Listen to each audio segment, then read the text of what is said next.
Salut les enfants, on se retrouve pour une nouvelle vidéo book haul. On n'en finit plus, c'est pas encore la dernière, mais bon je vous rassure, on a débroussaillé le gros là, donc on commence tout de suite. Au boulot, j'ai réussi à mettre la main sur 2 romans d'une auteure que j'avais vraiment envie de découvrir depuis un petit moment. Il s'agit donc de Victoria Hislop. Victoria Hislop que j'avais rencontrée une fois à l'ambassade d'Angleterre pour une soirée qui était donnée en son honneur. C'est une auteure qui est vraiment très simple, très gentille, qui parle très bien français d'ailleurs. Donc du coup j'ai eu ces 2 derniers romans, La ville orpheline et Une nuit en Crète. Elle écrit beaucoup sur justement la Grèce, la Crète, etc. Ça a l'air vraiment très beau. Voilà, il y en a un plus gros que l'autre. On verra bien quand est-ce que j'aurai le temps de les lire, mais au moins je les ai. De la part des éditions Flammarion, j'ai reçu de façon totalement surprise une petite collection de livres de Pierre Bottero. Donc on ne présente plus Pierre Bottero. Ils ont réédité plein de ces petits romans.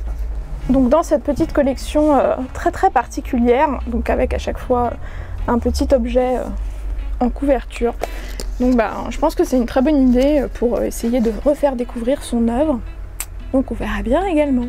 Aux éditions J'ai lu cette fois-ci un nouveau petit livre avec Aphrodite et vieille dentelle par, attention le nom imprononçable, Kay Brunk Holmqvist. Voilà. C'est donc un auteur nordique, vous l'aurez compris. Et alors j'aimerais juste qu'on s'arrête 2 secondes sur cette couverture qui m'a fait plier de rire. Oui. Voilà. C'est en fait l'histoire de 2 petites vieilles qui vivent toutes les 2 dans une petite maison. Et en fait un jour elles vont s'apercevoir que leur chat, qui a été manger les plantes du voisin, est pris de frénésie sexuelle. Donc elles commencent à se dire, tiens, si on faisait du trafic de Viagra. Je pense que c'est une histoire totalement barrée. Et qui fait du bien en même temps, voilà, donc c'est parfait pour l'été. En plus de ça, du coup, ça s'inscrit dans la nouvelle collection des éditions J'ai lu qui se mettent à éditer des livres feel good, donc dans ces collections un peu de couverture graphique. Donc, clairement, en lecture de plage, je pense que ça peut être absolument parfait. Une chose est sûre, c'est que je me l'emmène avec moi en vacances. Aux éditions Pocket, cette fois-ci un Merci de trop par Karen Ponte avec le petit marque-page qui va avec. C'est une petite lecture détente, une lecture doudou mais en même temps assez intéressante parce que c'est l'histoire d'une trentenaire qui un jour va en avoir un peu ras-le-bol, à qui on va dire merci une énième fois de façon un peu condescendante et du coup elle va en avoir marre d'être prise pour une demeurée. Elle va quitter son travail, elle va essayer de se reconstruire, etc.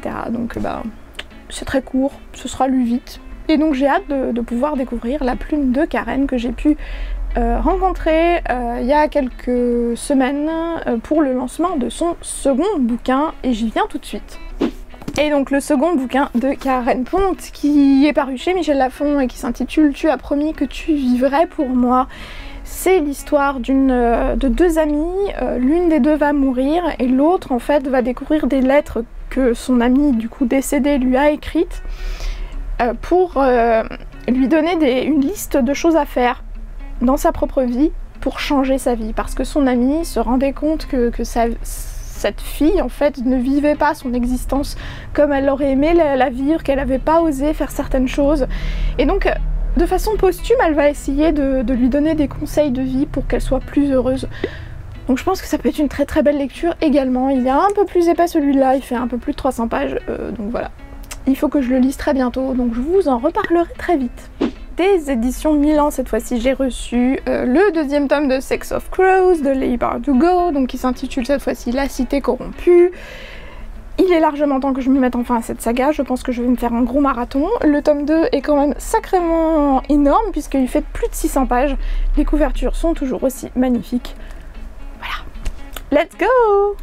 Des éditions Nathan, j'ai reçu Cette étoile ne s'éteindra pas par Estelle Earle, Laurie et Wayne Earle, préfacée par John Green. C'est l'histoire donc d'une jeune fille qui a rencontré John Green avant qu'il écrive Nos étoiles contraires, qui était atteinte d'un cancer et qui malheureusement n'a pas survécu. Et en fait sa famille a décidé d'écrire une sorte de journal en fait, un peu du point de vue de cette jeune fille avec plein de documents sur sa vie, sur ce qu'elle vivait, sur son cancer, mais aussi sa vie de tous les jours, pour essayer de dédramatiser un peu justement cette horrible maladie.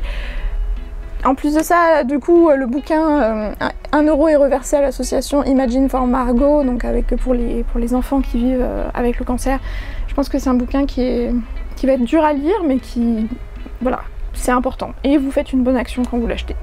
Donc c'est cool. Autre roman des éditions Nathan, il s'agit de Silence Radio par Alice Oseman. C'était celle qui avait écrit L'année solitaire il y a 2 ans, je crois, il me semble.